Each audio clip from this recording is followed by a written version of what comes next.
You got one life, for crying out loud. You might as well just give it all you got. The Deej, Dan Jordan. Your daily dose of reality. Your daily dose of the Deej. I can't believe I'm saying this, but I need my daily dose of the Deej. I make the news. I don't watch the news. I'm a leader. The Sales Energizer, Dan Jordan. Listen, don't worry how to sell, baby. Worry about why people buy. And it's fun. You don't need a 5-hour energy. All you need is the Sales Energizer. Just when I think it's not going to be as fun as the one before, each one gets successfully better. What's the word I'm looking for? What's it going to take to get you into this car today, huh? And now, please welcome the Sales Energizer, Dan Jordan. Boom! That's exactly it. Do that. Let's do that. Oh, you are dead on ready this time. It's about time you're there standing back. I need my daily dose of the Deej. Yeah, I can't believe it. I need my daily dose. I actually need it too. You know, You need your own dose of yourself. Okay. You know what? It is slightly embarrassing, and I think it goes to my mental state of mind. But you know, sometimes I'll watch some of my own videos, and I'm like, dang, that was good. I get pumped up, and it's like embarrassing. So what I do is I pretend I'm just looking in the mirror, because we all do embarrassing things in the mirror, don't we? Oh my gosh. I don't know. Okay. I went, my son Matthew, who he's awesome, and I sent you a text, but he has his junk removal business and all this stuff. So This weekend, one of his neighbors, he was helping them, before they were moving, and so he got all the junk out of the house and did all that stuff and was helping them out. But then when the day of the move, the movers came, and I don't know if you've ever had this situation, but there are some industries that are kind of prone for, they're going to lowball you at the beginning, and then when they come to the house, when you're desperate, they jack the price up. Oh, and yeah. So that happened to her, and so because Matthew had done, such a good job with them and all that stuff, the lady said, "You know what? I just can't do this. I'm not spending an extra $2,500. I'd rather give it to Matthew." She goes, "Let me call him." And so this weekend, we loaded up a 26-foot truck, drove down to Florida in one day, and then unloaded it, and then drove back, and we stayed at Ginger's place in St. Augustine. And this is the reason why I'm getting to this story. I went to Ginger's house, of course, she's a lady. I mean, your name is Ginger. She's a lady. And so ladies have like mirrors. Does your wife have one of those mirrors in the bathroom that's like magnifying? They use it for makeup. 100. Yeah. Yeah. Absolutely. And so I actually have one myself that I use. Do you really? Of course. Okay. Well, so I listen, I realize I've never done this, looked in this magnifying mirror. They probably sell them on Amazon, by the way. And if you're here anywhere, make sure you come to Amazon, because that's where all the action is. And you get beauty tips as well as sales tips. In the healthcare industry, you get beauty tips with magnifying mirrors. That's right. I looked at the magnifying mirror, and it's incredible how ugly you can become. I mean, when you but it's so true. You have to have the right lighting, Dan. If you have the right lighting, with those magnifiers, there's no lighting that takes away your pores and your greasy skin, no matter what you do. And but you know what? That's life. If you look too closely at anything, it gets much more complicated, much harder to deal with, and much harder to kind of decide what are the risks that you need to take in order to improve yourself. And in that same vein, we have a guest today. That was pretty good segue. Pretty good segue. Well, it's on a scale of 1 to 10, I would say it was like a Deej. So it was a Deej. Very good. But that right now, what's going on in the health world is there's people don't know how big the risks are and how to act, and everything's all forcocked. And so we decided to go out and get an expert who actually consults with doctors and their physician practices on how to make their business better and how to help their patients better. And he agreed to come on DJ Live. Can you believe it? Unbelievable. Yes. Unbelievable. So without further ado, would you please welcome to Dan Jordan Live, the go-to guy with innovation and helping physician practices think outside the box to generate revenue, the one and only medical consultant, Grady Gibbs. Oh, there he is. That's right. The Gibster. Hey, I really have to say I appreciate the fact that we're segueing from looking ugly in the mirror to me. Right. Oh, That could not be more appropriate and spot on, gentlemen. Beast and the beauty. Yeah, so there you go. That's it. You know, listen, the one thing that people have to learn after being on the show here, Grady, it's not easy being Deej. Yeah. You know? It's a burden. It's a burden. I can imagine. Well, that's terrific. So what's up? Tell us about you. Tell us about how you, about your practice, your consulting gig, because this is important right now. Okay. I got into healthcare by started out as a before model for plastic surgeons. You know, when they do the before and after pictures, they used me as the before guy. That's not really. That's excellent. I was actually. Love that. Yeah, I get compared to Matt Damon a lot. Yes. I see that. I see and that. people kind of, sometimes I get that little like a dog where they cock their head like, I'm not seeing it. So I tell them, you look nothing like Matt Damon is a comparison. So I can say I get compared to Matt Damon on a regular basis. That's right. Well, that's right. Well, you know what? I might use it. So listen, compared to this is actually important. So how do people, because I'm dealing with this whole health thing with everybody. Everybody's coming up to me, and especially during this past year and a half, people are saying, listen, you got to make some changes. All this stuff. But you know what? I feel pretty good. And then when I say I feel pretty good, they say, well, you don't know, you might be sick. Right. And you might be sick and you might be spreading stuff and all this thing. And it's almost like all of a sudden everybody is Typhoid Mary, and it's tough to get out in the real world. So when you're dealing with doctors and their offices and they have people coming in, are you finding that it's just more real illnesses, or more kind of just the fear of illness? I think a lot of it's the fear and the misunderstanding, and anytime you don't understand what's going on, it makes you insecure. It's complex, but the reality is, COVID's real. There are people dying from it, but you got to live your life, and there are things you can do to mitigate it and improve your chances of doing well with it. And as long as you're doing those and working with your doctor, you're going to be fine. Now, how do you work with doctors? Because the doctors are, the whole industry has been, turned upside down several times in my lifetime, right? Where it went from your individual doctor. I had Dr. Rosen. That was my pediatrician, Dr. Rosen. Everybody went to Dr. Rosen. Dr. Rosen had like a little farm in the back of his office, and he would work, would just walk to his office. It was in the front of his house.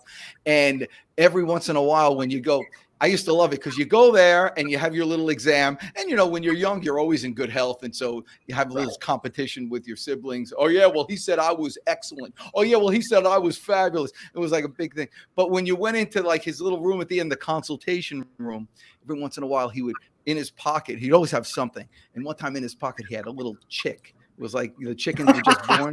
A little chick. Everybody loved Dr. Rosen. He was a great guy. But there's no family practitioners like that anymore. And now you're going to these big groups. How do you have that relationship with a doctor? Couple of things. The independent, especially primary care doctor, meaning family practice, internal medicine, OBGYN, those guys are still there.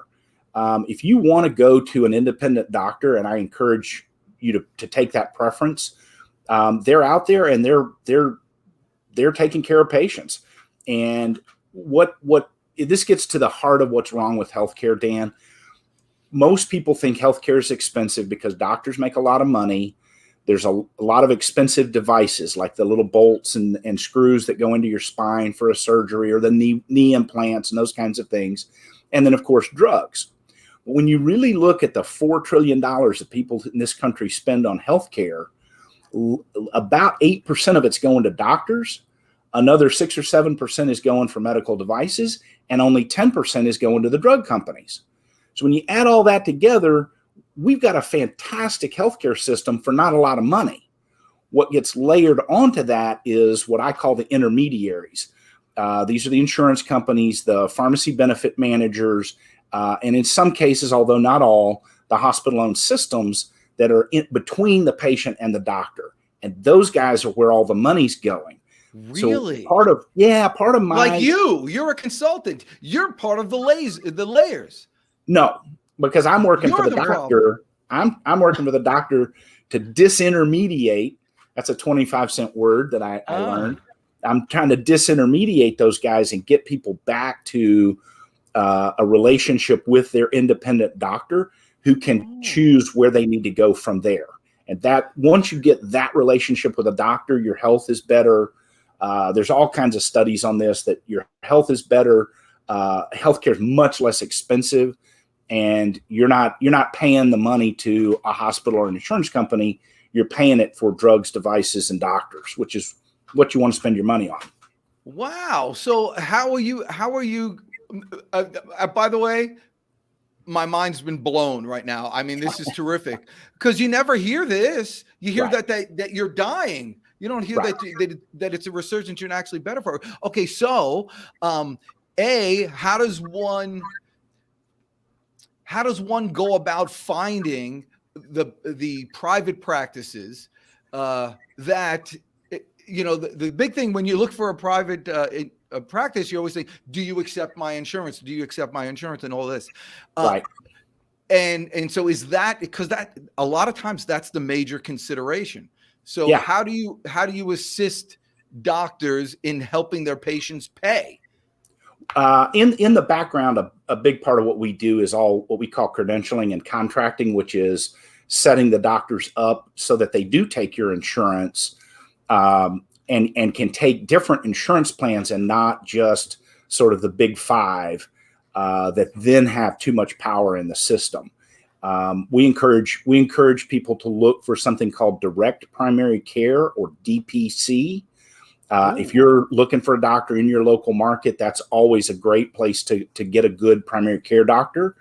And then look for the independent doctor. You can tell from the website. They'll say affiliated with mega hospital chain, or they'll be branded as mega hospital chain, and the doctors doesn't even really have a website. Sometimes they're just listed on the hospital chain website.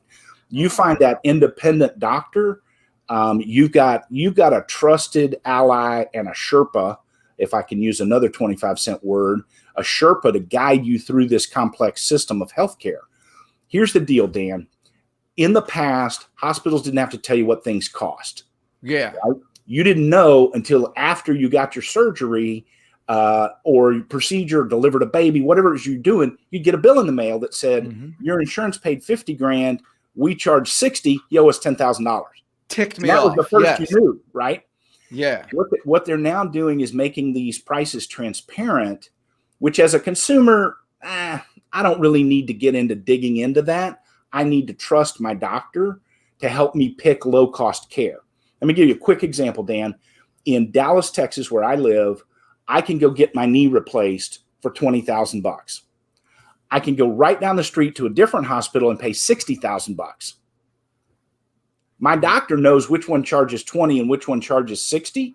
He's going to send me to the place that charges 20, because guess what the difference between these two hospitals is? On your food tray, one of them gives you green Jell-O, the other one gives you red Jell-O. Oh, that's your difference.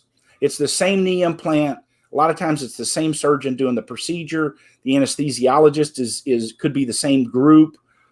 You're really getting exactly the same care. You're just saving $40,000 for your food coloring. your own money or your employer's money. Yeah, you're spending $40,000 in food coloring. So that's Exactly. so Hey, I love green Jello, brother. I'm all about green. I love it over red, but yeah. for $40,000, I'll eat the red Jello tonight. Do you know the Jello jingle? Jello. Watch it shimmer, see it glimmer, smooth and fruity. Jello brand gelatin, of all desserts you'll love the one that tastes so light and makes such fun. That's Jello gelatin, and make some fun. I love it. I remember things from sixth grade that most people do.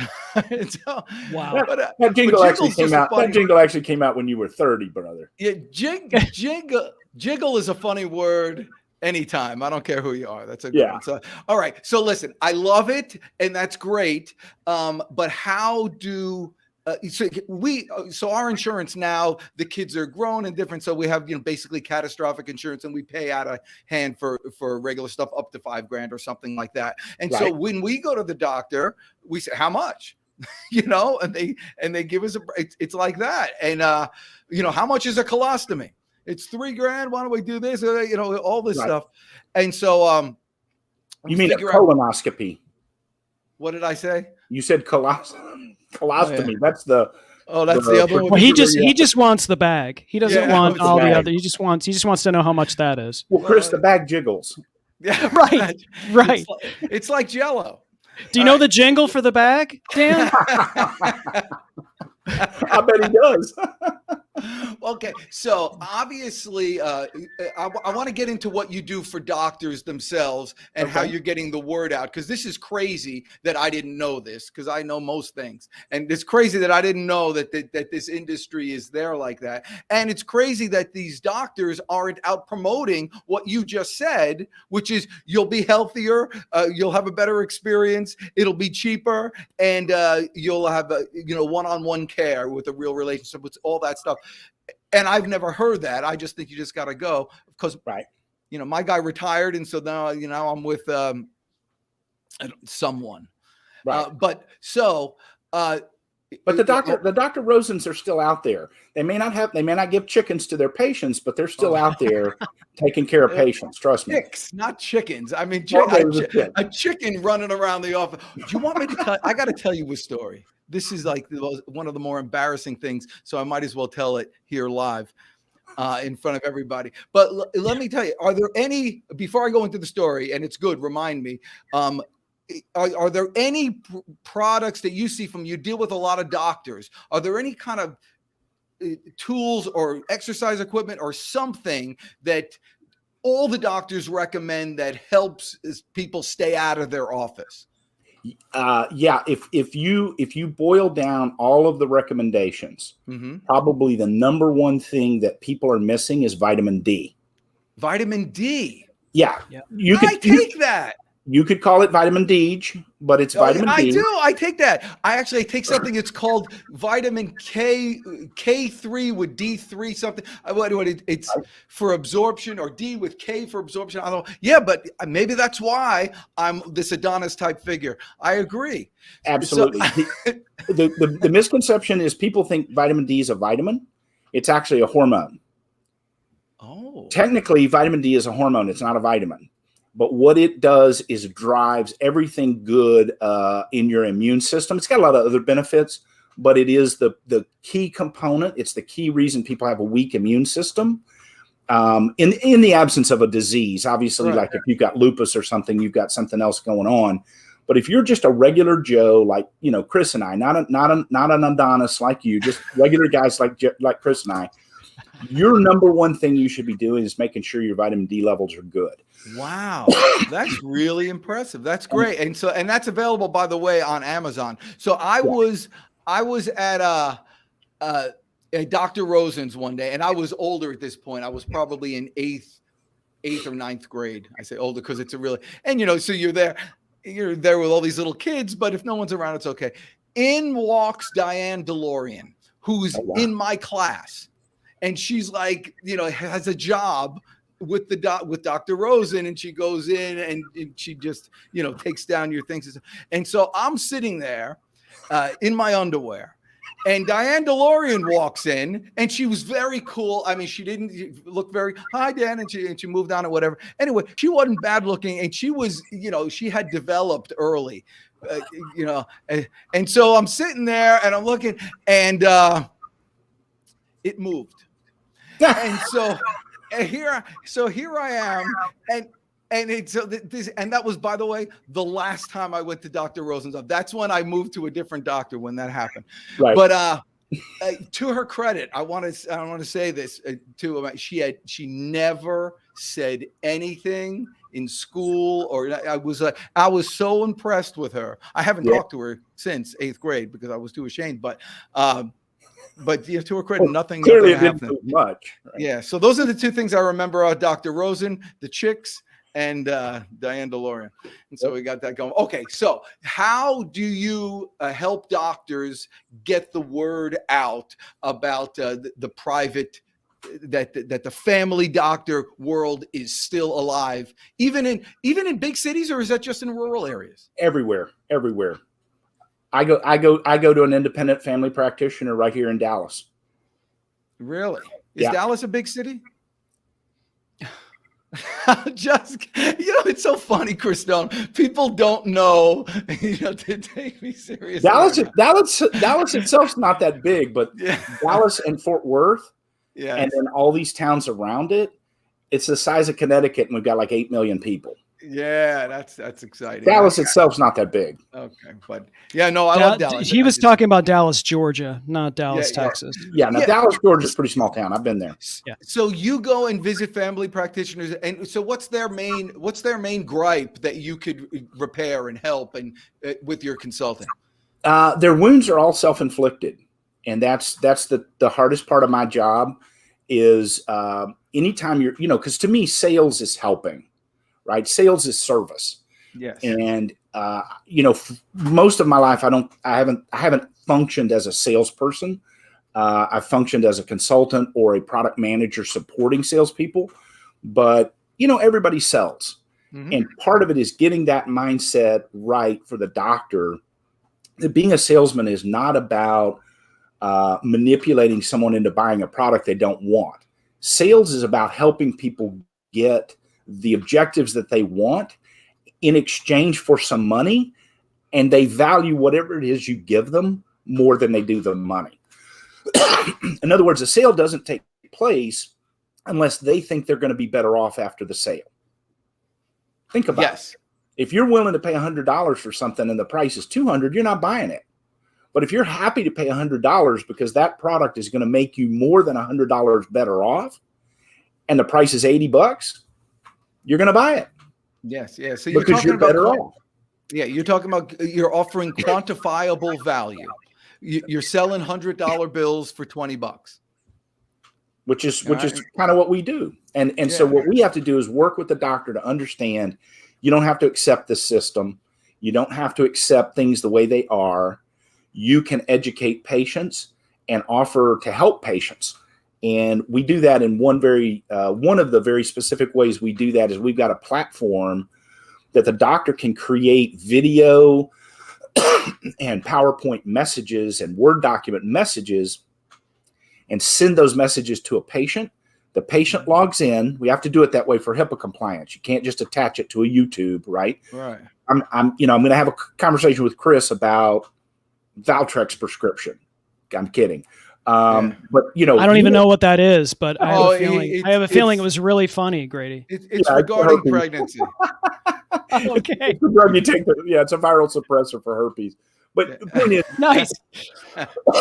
You get a prescription for that. You don't want that in your email. You log onto the platform and actually watch the video and learn about how this is going to work for you. Yeah, that's so we true. do that to help doctors access. Because here's the thing, Dan. People think of healthcare as what they spend at the doctor. Health insurance plus what I spend at the doctor is healthcare. But to the consumer, your massage is healthcare. Your gym membership is healthcare. The supplements you buy at the store, healthcare. The CBD that you're buying at the gas station, that by the way doesn't work, that's all healthcare for the patient, right? Yeah. Okay. That's right. So what about just the pot that you buy next to the gas station? Does that work? Okay. That's definitely medicinal.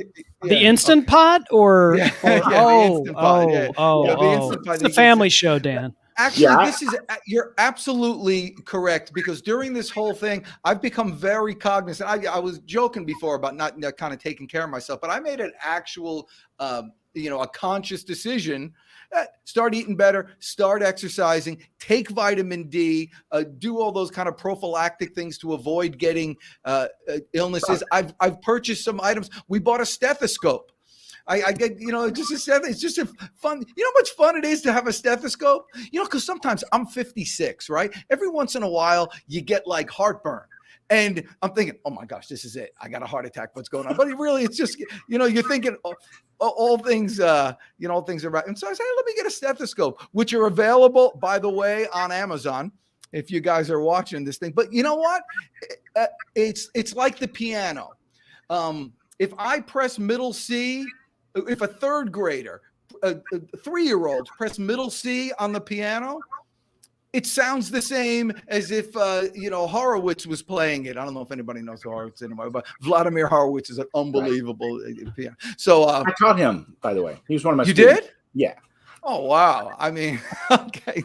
But in any event, it's the same thing. If a doctor has a stethoscope and I could hear the same stuff.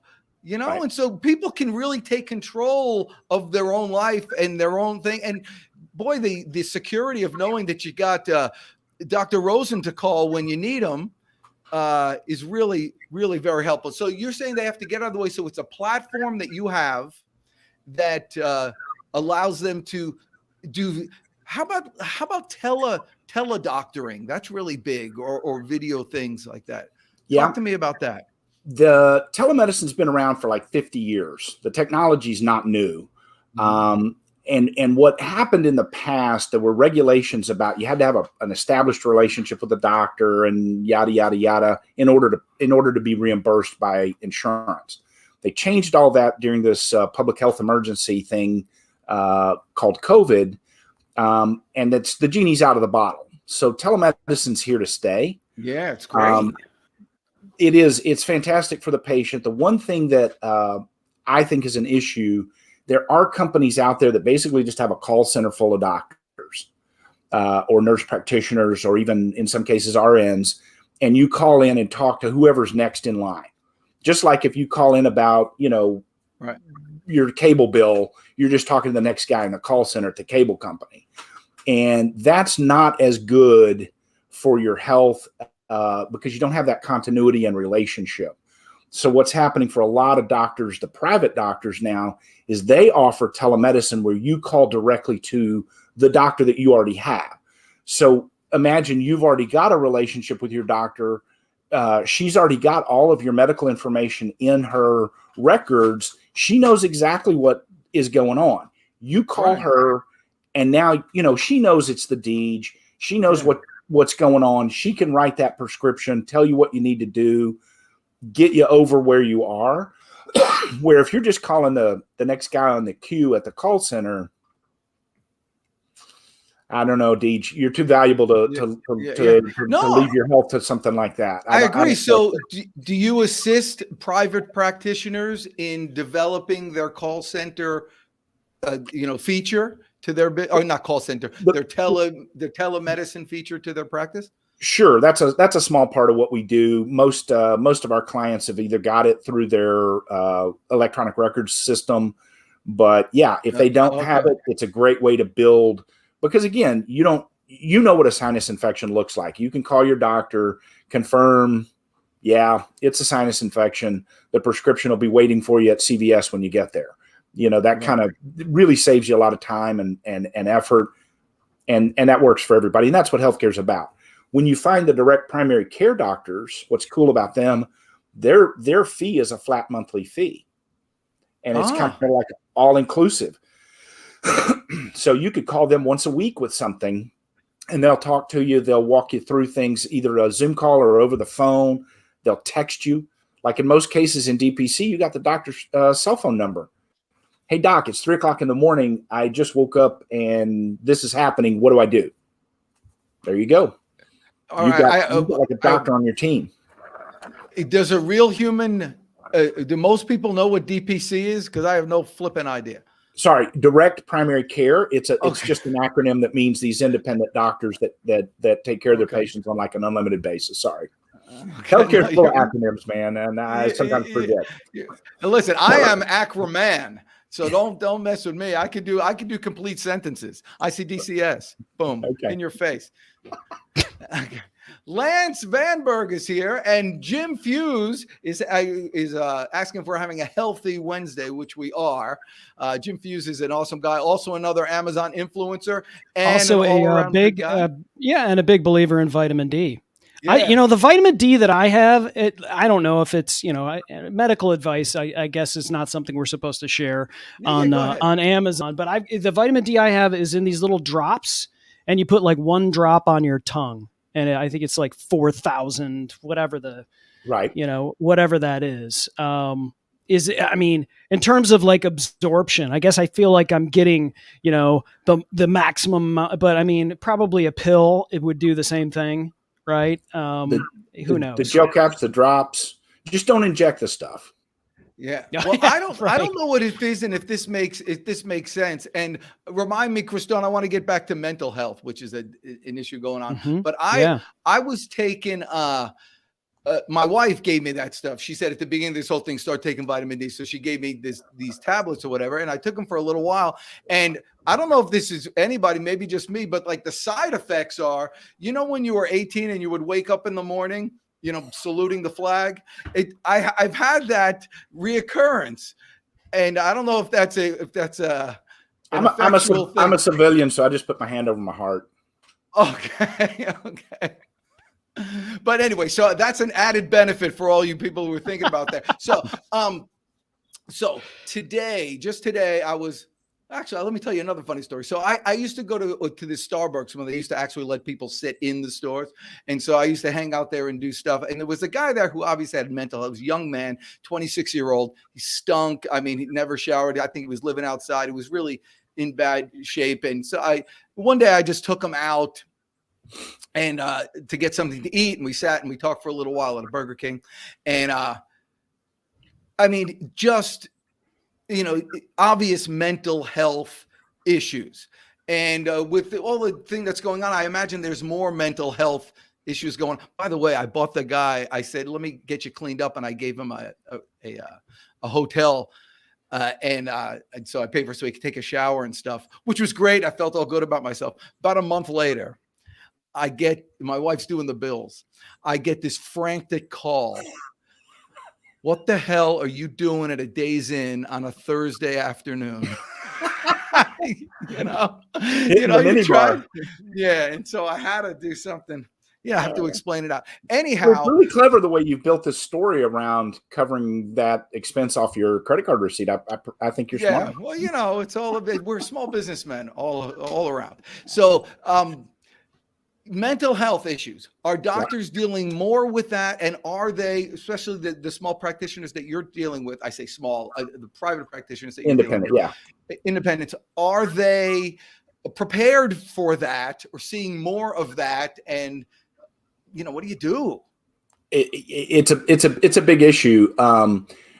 Obviously, being locked in the house has exacerbated mental health problems for people who already had one.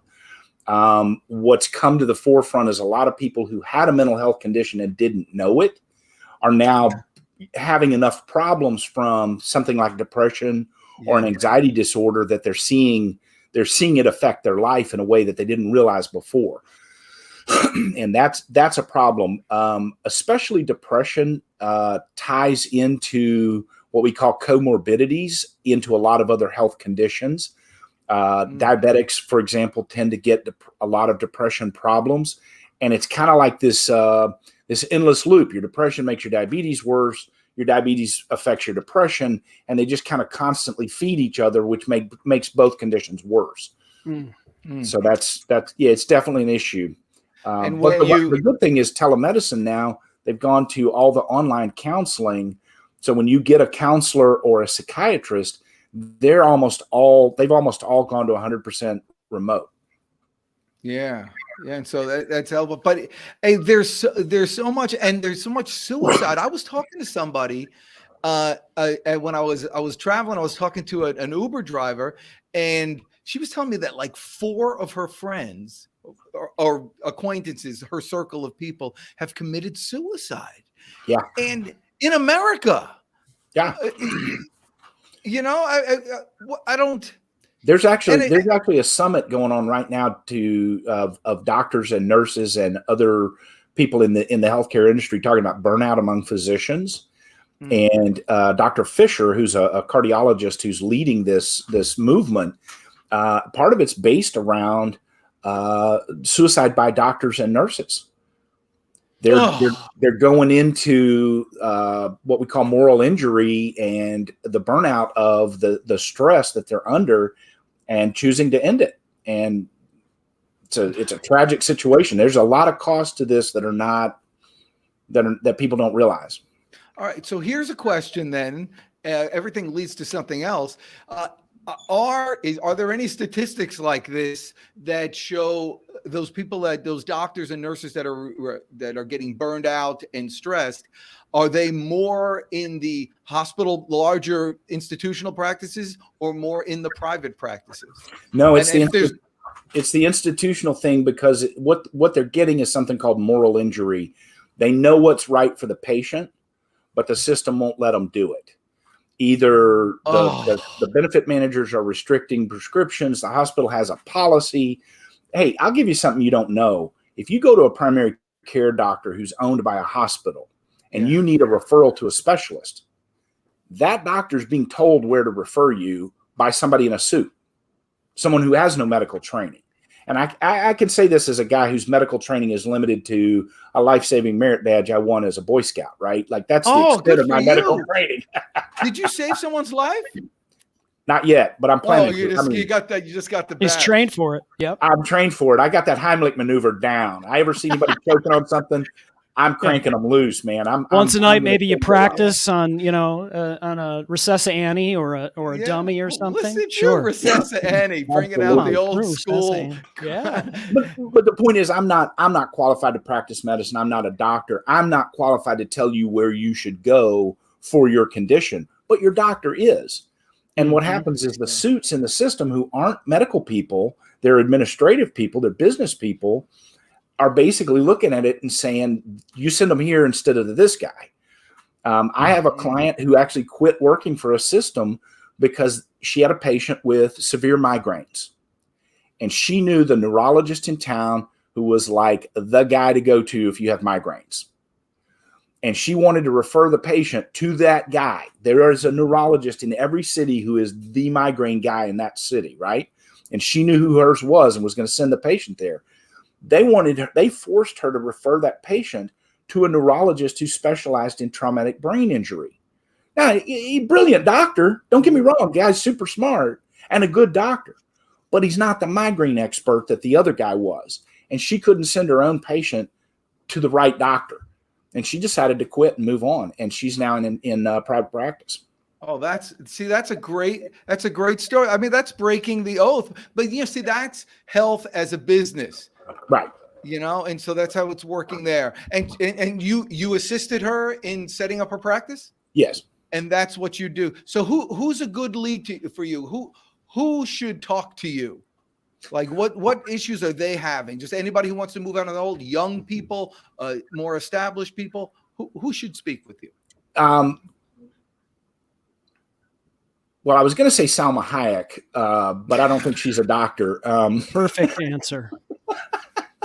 The sad thing is, I'm assuming she's a very beautiful woman, but I have no idea who she is. Oh God. Yeah. Oh my God. Do yourself a favor and Google after the show. Yeah, you're missing out. What color is her hair? Because I'm very superficial. She's got black hair. Oh yeah, she's done.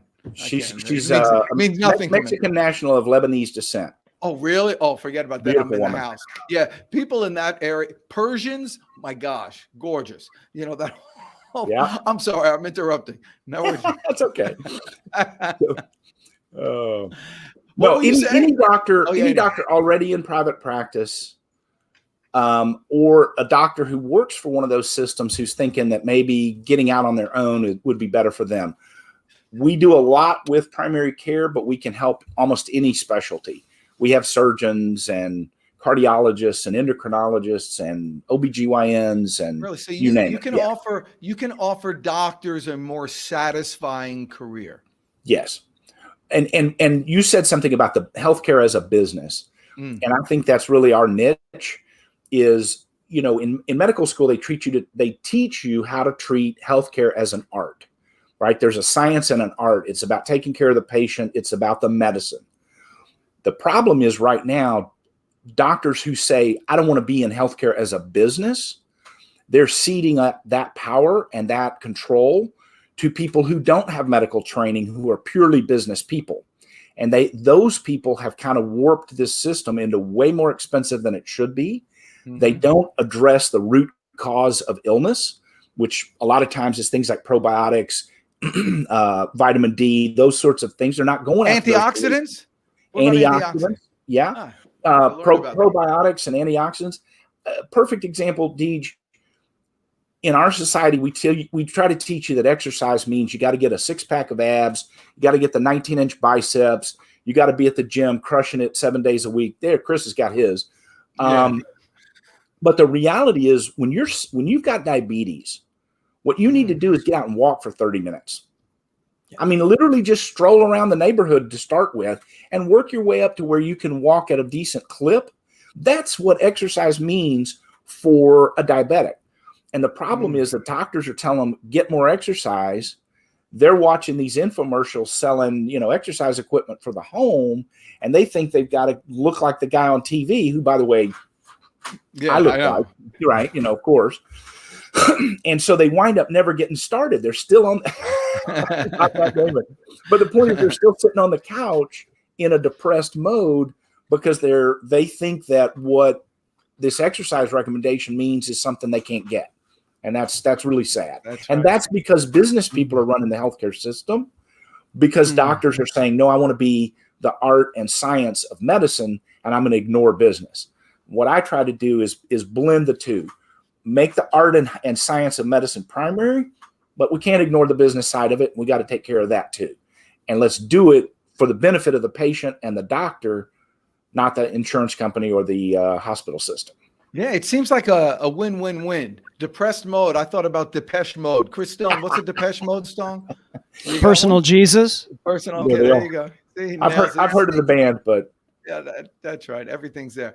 Great That's remarkably simple. I've heard about this type of business for chiropractors and for eye doctors and things, but I've never heard for actual just private general practitioners. Right. But it's because I thought that industry was kind of just dead, but it's not. Dr. Rosen is still alive and kicking. Yeah. Which is the Dr. Rosens are still out there, and they're still doing good medicine, and they take good care of their patients, and the patient's primary. They don't have to answer to the suit. That's actually right. And you can hold a chick up virtually too. If you're Dr. Rosen, right. you can hold the chick up to the camera. Use your telemedicine platform to hold up the chick. You're the one who told me this is a family show, Chris Stone, and now you're talking about chicks all the time and Selma Hayek and all this thing. Hey, we didn't bring up DeLorean. Okay. So yes, I always think so. I have I can't multitask. I can do one thing at a time, but the one area that I can do two things at once is incorporate exercise into everyday life. And I constantly think about that. So when you say about walking, so I joke around, I tell everybody, listen, I'm a far parker, which I am. Yeah. And there's two benefits to it. One is you never, there's always a spot for you on the other end of the park. You're a far parker? That sounds like a curse word in Yiddish. I don't know. Oh, and now get out of here, you far parker. Dude, Gruben with the Yiddish stuff. And so who does he think he's talking? I can relate something to everything there, Grady. Okay. By the way, are you related to the hospital at all? We have a Grady Hospital here in Atlanta. Okay, you got nothing now. All right. Yeah. I'm a far parker, and I encourage everybody to be a far parker. Not only do you get the exercise for moving, and not only is it easier for you because you don't have to look for a parking spot, it always cracks me up when people will drive around the parking lot 3 times to find the perfect spot right in front of the gym. You know, so they know it makes no sense. But the other aspect of it is you never lose your car. You ever feel like an idiot? Sometimes you're looking around, where's my car? You're hitting your keys and all that. What I do is I just look out into the horizon. It's somewhere, it's somewhere out there. Yeah. So you can incorporate that. When you're waiting for somebody on the phone, you could throw down and do a few push-ups. You could stand as opposed to sit. Right. Chris Stone has what's that little item that you have, Chris Stone, that you stand on? As soon as I highlight it here in the Amazon carousel, it's a Fazebo. A Fazebo. Standing board that you stand with, but check it out. That's awesome. Wait, put yourself big. So make yourself big on that thing so we can see it. All right. I can do that. I have. Yeah. So this is StreamYard. Yeah. Because we are. There it is. Fazebo.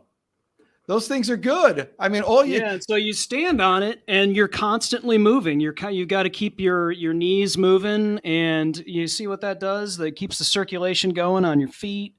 Because I guess sitting is the new smoking, right? It is. So it is. And I found that without this, my knees start to hurt, my feet start to hurt, circulation isn't as good in the lower part of so I got myself a little standing board, and now, I'm feeling kind of loosey-goosey here, just those just things like I'm in the, You don't realize it, Chris, but where all that strength is coming from to adjust to that movement is from your core, your low back and your abs.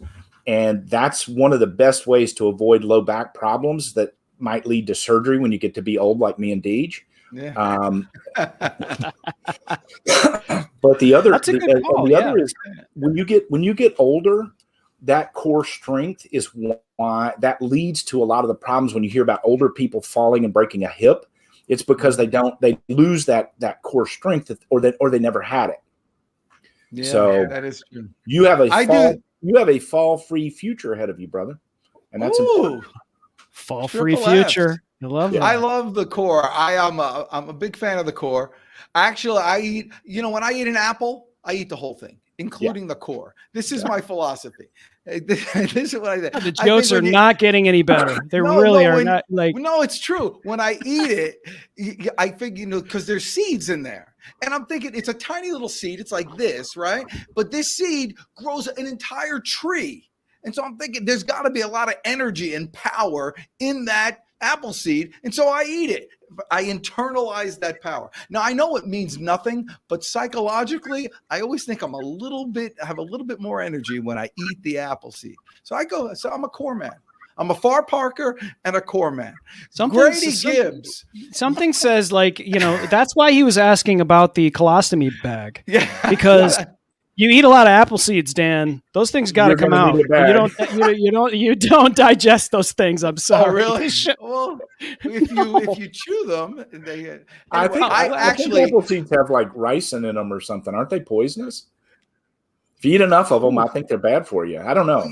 Oh, that's great. Thank you. Hey, I'm not a doctor. It's the last time you'll be on this show. So it's an apple a day, not a bunch of apple seeds. That's right. One apple. I had read, and in closing, I had read that really 90% or a massive majority of one's health aspect is hereditary, and there's a lot of you could. It's like luck. Is a lot of health luck? I mean, you could poison yourself and all that. Genetics definitely plays a role. I would have loved to have chosen my parents more carefully, right? Not from a health standpoint. I just would have chosen parents who had a lot of money, and I didn't do that. But no, the truth is genetics definitely plays a role.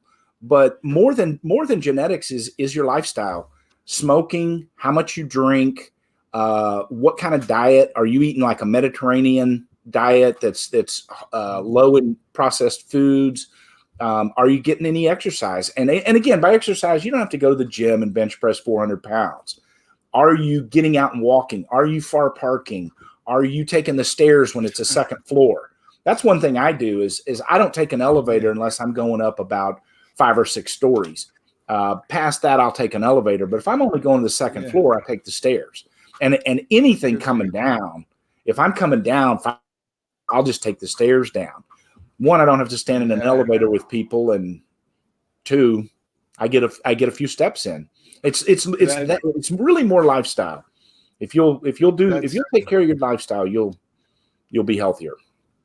Really, that's good, because whenever you go to a doctor, they always ask you, "Do you have anybody in your family who had cancer? Did anybody have a stroke? Anybody have this and all that?" Yeah. It must lead to something.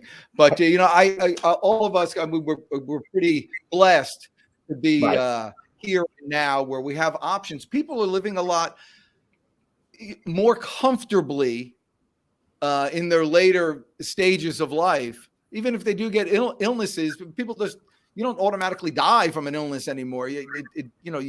There's mitigations that you can do to take care of it, which I think is great. So we're living in a kind of unique and marvelous time by doing that. My grandmother back in the 50s got a double mastectomy and a colostomy thing in the 50s and lived until she was 90 years old. Wow. And so see, in my family, my dad, he got to the age they do the genealogy thing, and he's traced our family back. We're all North Sea Islanders, right? England, Ireland, Scotland, that kind of stuff. There's a few Vikings in the mix somewhere. That's where the red beard. Oh, that's cool. But all of my ancestors going back as far as my dad could track, not one of them had cancer. It was all old age, heart attack, and stroke. Yeah, that's it. And so for me, it's all about taking good care of my cardiovascular system.